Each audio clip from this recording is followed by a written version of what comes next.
ज्या ज्या शाळेत शिकणारे मुलं क्लास घेऊन शिकतायत, ज्या शाळेतनी मुलं ट्युशन घेऊन शिकतायत, म्हणजे त्या शाळेने स्वतःचं प्रमाणपत्र लावून घ्यावं की आम्ही शिकवण्यात कमी पडलो म्हणून मुलांना बाहेर जावं लागतंय. की शिक्षक फक्त वेतन घेऊन काम करतात आणि आपलं पोर्शन फक्त पूर्ण व्हायला पाहिजे वेळेत, एवढं टार्गेट ठेवतात. मग तो विद्यार्थी घडो का न घडो म्हणून.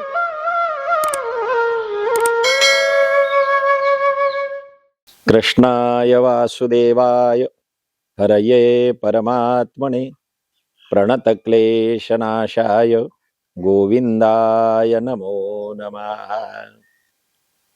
आज मला सर्वांशी या विषयावर भेटायचं आहे की शिक्षण संस्था, विद्यार्थी आणि आजचा चाललेला कारभार. मला अधिकार आहे नाही आहे, परंतु एक भारतीय नात्याने आणि व्यासपीठाच्या अधिकाराने मला काही गोष्टी ज्या निदर्शनात आल्या त्या फक्त सांगायच्या आहेत.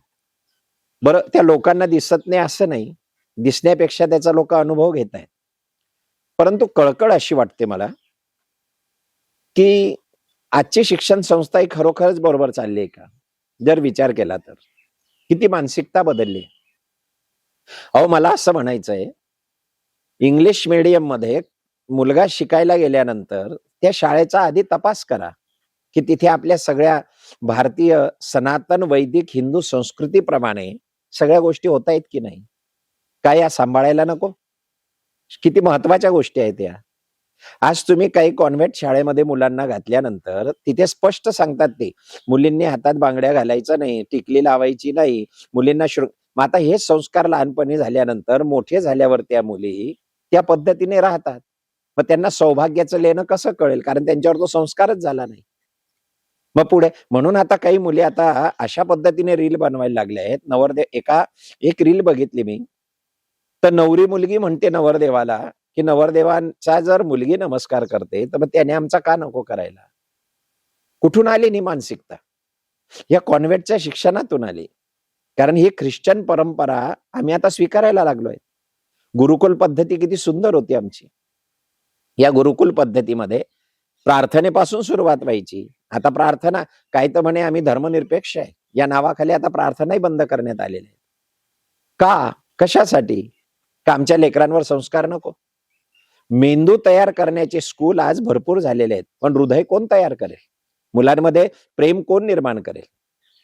मला असं म्हणायचं नाही की शाळेत देवधर्म शिकवून त्यांना संन्याशी बनवा. फक्त मला एक म्हणायचंय की उत्कृष्ट मानवीय जीवन जगण्यासाठी सनातन वैदिक हिंदू धर्माच्या संस्कृतीने जे संस्कार विचार दिलेले आहेत ते शाळेत द्यायला नकोत का? अहो, लहान मुलांचं ते मन घडायची एक ती वेळ असते. त्या वेळेत तो जे घडेल. म्हणून शिक्षक कोण आहे? बघा, एकदा घटना अशी घडली. आमचे आदरणीय बाळासाहेबजी ठाकरे हे ज्या वेळेला शाळेत होते त्यावेळेला त्यांनी थोडंफार काहीतरी मस्ती, आता तो स्वभाव होता त्यांचा, केली असेल. मग शिक्षकांनी घरी पत्र पाठवलं वडिलांना. त्यावेळेला वडिलांनी उत्तर दिलं त्यांना की आम्ही मातीचा गोळा एक दगड तुमच्याकडे पाठवला आहे, त्याची मूर्ती घडवणं हे तुमचं काम आहे, म्हणूनच आम्ही मुलांना शाळेत पाठवतो. आणि शिक्षकांना खडसावून सांगितलं की ही मुलांना घडवायची जबाबदारी तुमच्यावर आहे. मग आज असे बोलणारे पालक आहेत का? बरं, दुसरं एक आहे, मुलांना तुम्ही हायपरबोला, इलिप्स याचे सगळे फॉर्म्युले पाठ करून घेतले, डिटर्मिनंटने त्याला इंजिनियर बनवलं, तो मॅथमॅटिक्स ते सगळं काही होतोय. पण एक तरी त्याच्या तोंडामध्ये संस्कृत श्लोक, गीता श्लोक काही टाकून त्याचे विचार, रामरक्षा, हनुमान चालिसा हे आता शाळेमध्ये राहिलंय का? का काढून टाकलंय? हा शिक्षणाचाच एक भाग आहे, हा संस्काराचाच एक भाग आहे. बघा, वर्णव्यवस्था जर मला कोणी विचारेल तर 4 प्रकारची वर्णव्यवस्था मी माझ्या मताने सांगेन. शिक्षक, रक्षक, पोषक आणि सेवक. शिक्षक आहे तो ब्राह्मण आहे, रक्षक आहे तो क्षत्रिय आहे, पोषक आहे तो त्या ठिकाणी वैश्य आहे आणि सगळ्यांची मनोभावे सेवा करतो तो क्षुद्र. ही माझी वर्णव्यवस्था. मग शिक्षक हा कुठल्याही समाजाचा असू द्या, त्याचं प्रमाणपत्र कुठल्याही जातीचा असू द्या, पण तो जर शिक्षक आहे तर माझ्या वर्णव्यवस्थेप्रमाणे तो ब्राह्मण आहे.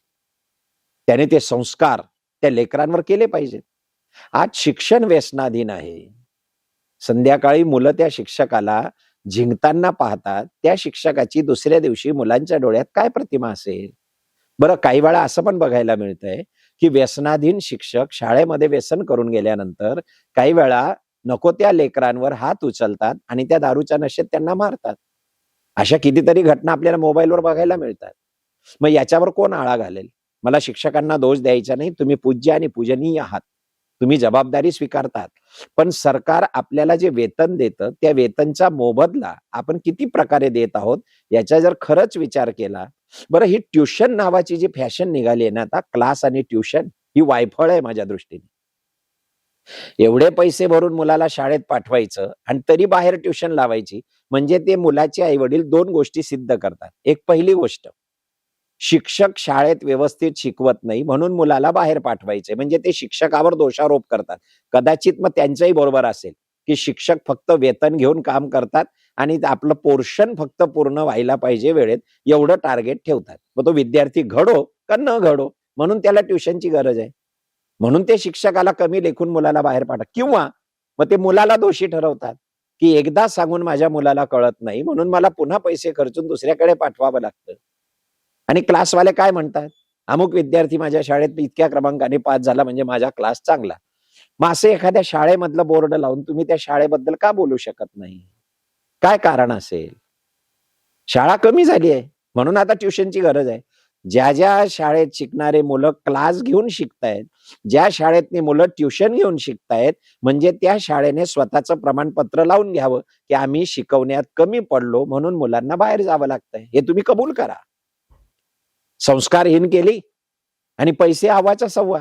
आजची अशी परिस्थिती झालेली आहे.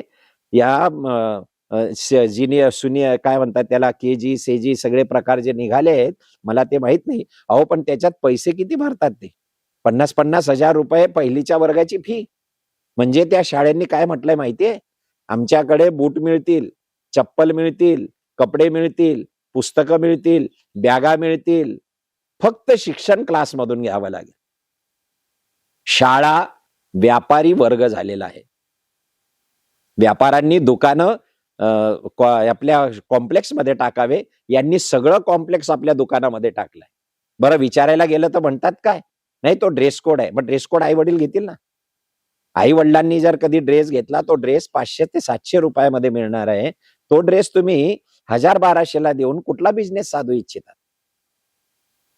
शिक्षण संस्था चालवणाऱ्यांचे संपत्तीचा विचार केला आपण, तर त्यांनी मुलांना घडवलं किती याच्यापेक्षा त्यांनी कमवलं किती याचा हिशोब जास्त लावलाय आता. पैसे कोणाचे जात आहेत? एखादा हुशार विद्यार्थी पैशाने वंचित आहे, तो त्या शाळेत शिकू शकत नाही. आणि अगदी ज्याला सरस्वती प्रसन्न नाही असा डल मुलगा फक्त पैशाच्या जोरावर जातो आणि प्रमाणपत्र घेतो. का? कशासाठी? मी तर स्पष्ट सांगतो, जिल्हा परिषद मराठी शाळेमध्ये असा एक नियम केला पाहिजे. सरकारी नोकर जो आहे, जो सरकारी नोकरी करतो, त्याचा मुलगा सरकारी शाळेतच शिक्षण घेईल आणि त्याचा इलाज आजारी पडल्यानंतर सरकारी हॉस्पिटललाच झाला पाहिजे. एक छोटासा नियम जर हा केला ना, की सरकारी नोकरदार यांचे मुलं हे खाजगी शाळेत शिकायला जाणार नाहीत आणि त्यांनी खाजगी शाळेत मुलं शिकायला पाठवले तर त्यांना नोकरीवरनं काढण्यात येईल, असा जर गव्हर्नमेंटने नियम केला तर सगळ्या शिक्षण संस्था ज्या डबघाईला गेल्या आहेत सरकारचा आणि एवढा करोडो रुपये खर्च केला जातोय, त्या सगळ्या लाईनीवर येतील. उत्तम प्रकारचे शिक्षक भरले जातील, चांगल्या प्रकारचं शिक्षण दिलं जाईल आणि जिल्हा परिषद शाळेमधून उत्कृष्ट मुलांसोबत म्हणजे सगळे मुलं एकत्र शिक्षण घेतील तर गरिबाचा मुलगा किती हुशार आहे याचं प्रमाणपत्र. आता हे सगळ्यात बाकीच्या गोष्टी बाजूला काढून फक्त टॅलेंटला महत्व द्यायला पाहिजे आणि टॅलेंटवरच देश पुढे नेला पाहिजे. असं का होणार नाही बरं?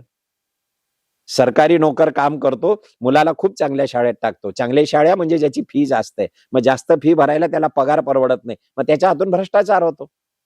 मग त्या भ्रष्टाचाराने तो मुलं शिकवतो. हेच जर जिल्हा परिषदच्या शाळेमध्ये व्यवस्थित शिक्षकांनी व्यवस्थित शिक्षण मिळणार आहे तर हा अव्वाचा सव्वा जाणारा पैसा. बरं, शिक्षण संस्था या खाजगी कोणाच्या आहेत? मंत्र्या-संत्र्यांच्या आहेत. राजकीय क्षेत्रामध्ये पुढारीपण करणाऱ्यांनी शाळा का काढून ठेवल्या? कारण त्यांनी अभ्यास केला. शिक्षण दिलं गेलं नाही तरी चालेल, पण अव्वाचा सव्वा फी घेतल्यानंतर आपला एक स्रोत सुरू होतो. आणि बरं, शिक्षण संस्था हा असा स्रोत आहे की वडील गेल्यानंतर मुलगा चेअरमन होतो. म्हणजे 7 पिढ्या बसून खातील एवढी कमाई करून तीच गंगा कायम वाहिली पाहिजे म्हणून तुम्ही शिक्षण संस्था काढली का? म्हणून एवढ्या फी घेतल्या का? आतापर्यंत शिवाजी सावंतांसारखे लेखक, प्र.के. अत्रेंसारखे लेखक हे कॉन्व्हेंटमधून नाही पुढे आले. वायरच्या थैलीमध्ये पुस्तकं ठेवून जिल्हा परिषदच्या शाळेमध्ये शिक्षण घेऊन ही सगळी मंडळी पुढे आली, कारण त्यांचं ओरिजिनल टॅलेंट होतं. आज तुम्ही पर्सेंटेजवर मोजतायत, पण पर्सेंटेज मिळवताना हे विद्यार्थी कशा पद्धतीने मिळवत आहेत. कॉपी आता या वर्षी गव्हर्नमेंटने फार सुंदर नियम काढला. कॉपी होऊ नये म्हणून सीसीटीव्ही कॅमेऱ्यांची योजना केली, एका पथकाची योजना केली आणि ते झालं पाहिजे. 100% भारत सुशिक्षित झाला नाही तरी चालेल, पण झालेल्या 80% टॅलेंटेड विद्यार्थ्यांनाच त्या ठिकाणी पुढे घेऊन आणि त्यांच्याने देश घडवला गेला पाहिजे. प्रमाणपत्र फक्त नकोय, तो बुद्धिवान किती आहे. 10वीच्या मुलाला जर मराठी वाचता येत नसेल तर त्याने फक्त मनात एवढंच घेतलंय की 10वी पर्यंत सरकार आपल्याला नापास करणार नाही. बरं, हा नियम विद्यार्थ्यांना माहिती आहे, त्याच्यामुळे विद्यार्थी आता अभ्यासाकडे लक्ष देत नाही. तशात मोबाईल आलाय विद्यार्थ्यांच्या हातात. या सगळ्या गोष्टीचा विचार का करत नाही आपण? हा केला गेला पाहिजे. आणि सगळ्यात महत्वाचं एक सांगतो, जोपर्यंत शिक्षण संस्था ही कडक होत नाही तोपर्यंत बुद्धिवान लोकांची किंमत होणार नाही. 80-85% मिळवलेले काही विद्यार्थी विशिष्ट प्रमाणपत्र नसल्यामुळे मागे पडलेत. मग टॅलेंटला काय महत्व आहे? मग बुद्धीला काय महत्व आहे? मग शाळा कशासाठी आहेत? माझं एकच म्हणणं आहे, हा बुद्धिवंतांचा देश आहे आणि बुद्धिवंतांसाठी उत्कृष्ट शिक्षण संस्था ज्याच्यामध्ये धर्म, संस्कृती, विचार, सद्विचार या सगळ्या गोष्टींना घेऊन शिक्षण संस्था चालली पाहिजे. आणि या ज्या अव्वाच्या सव्वा फी झाल्या आहेत ना, या फी पोटी सुद्धा काही विद्यार्थी मागे पडतायत. बिचाऱ्यांचं त्यांचं शिक्षण होत नाही का? तर त्यांच्या वडिलांकडे ते नाही, म्हणून बुद्धिमंत मागे गेलेत. आणि बावळट मुलं, पण त्यांचे वडील श्रीमंत आहेत म्हणून ते चांगल्या शाळेमध्ये शिक्षण घेऊन फक्त प्रमाणपत्र मिळवतायत. मला कुणाबद्दल काहीही म्हणायचं नाही. मला एवढंच म्हणायचं आहे, बुद्धिवंतांची किंमत व्हावी, संस्कार दिले जावे, अव्वाच्या सव्वा फी ही कमी झाली पाहिजे आणि उत्कृष्ट विद्यार्थी उत्कृष्ट जागेवर गेला पाहिजे. तो बुद्धिवंत जागेवर गेला पाहिजे. त्याची त्या टॅलेंटची किंमत झाली पाहिजे. तो कुठल्याही वर्णाचा असू द्या, तो कुठल्याही जातीचा असू द्या, पण बुद्धिवंतांचीच किंमत झाली पाहिजे आणि त्याच्यासाठी शिक्षण संस्थेने लक्ष दिलं गेलं पाहिजे. हा माझा फक्त विषय आहे. मला शिक्षक हा उत्कृष्ट असला पाहिजे. व्यसन करणाऱ्या शिक्षकाला नोकरीला लावतानाच असं लिहून घेतलं पाहिजे की तू ज्या दिवशी व्यसन करशील त्या दिवशी तुझ्या शाळेचा शेवटचा दिवस तुला सस्पेंड करण्यात येईल. असा नियम गव्हर्नमेंट का करत नाही? म्हणजे शिक्षकाला बिघडवण्याचं प्रमाणपत्र सरकार देत आहे का? त्याला संस्कार नकोत का? ज्याला देश घडवायचा आहे तो संध्याकाळी झिंगत येतो, विमल त्याच्या तोंडात आहे शिकवताना, क्लासरूम मध्ये तो सिगरेट पितोय. हे बंद झालं पाहिजे आणि शिक्षण संस्था उत्तम झाली पाहिजे. जय सियाराम, जय सियाराम, जय सियाराम.